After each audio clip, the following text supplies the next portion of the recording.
All right, y'all, grab your ration cards and your red lipstick. Today we're spilling the tea on the Pacific Campaign of World War II. And oh, bestie, this drama is global because Japan messed around and they absolutely found out.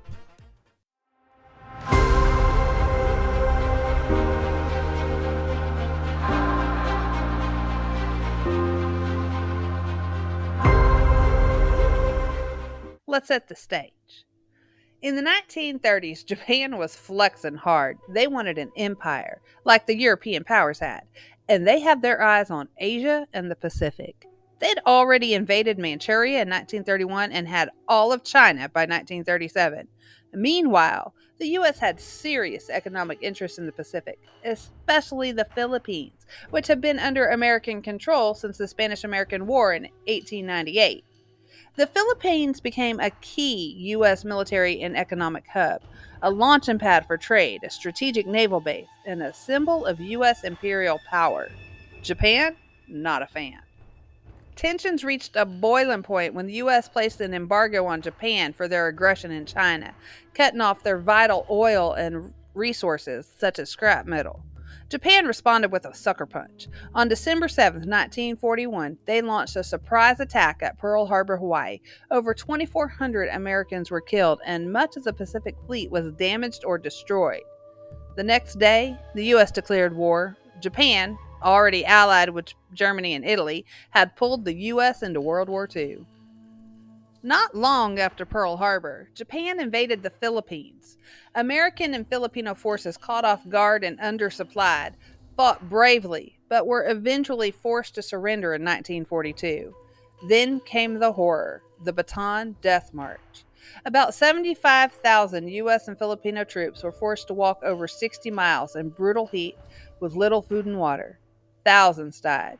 General Douglas MacArthur had been ordered to evacuate before the surrender, but he made a dramatic promise: I shall return.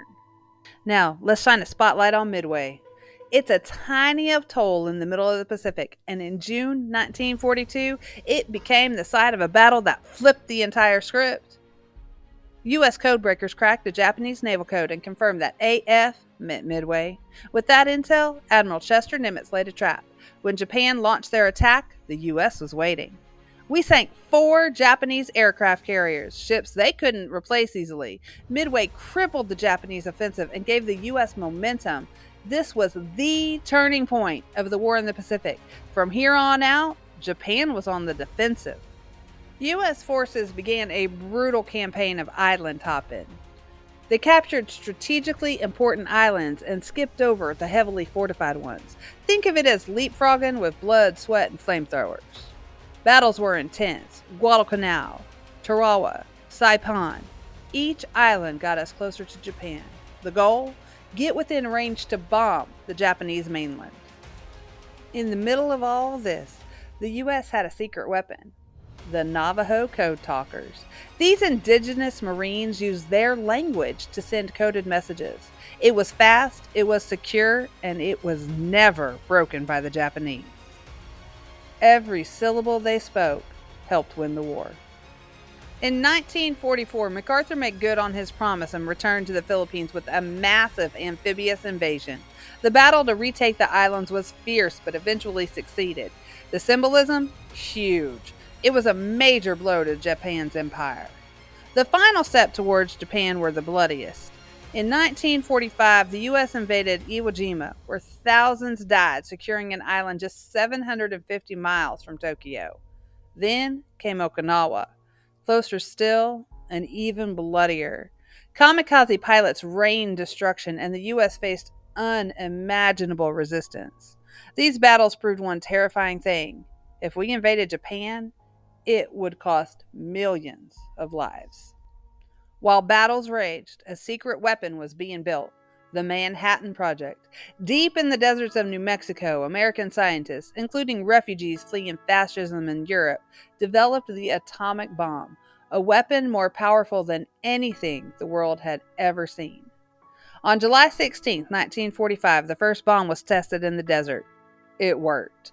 Boom. President Truman had just taken office after FDR died. He got word. The bomb was ready.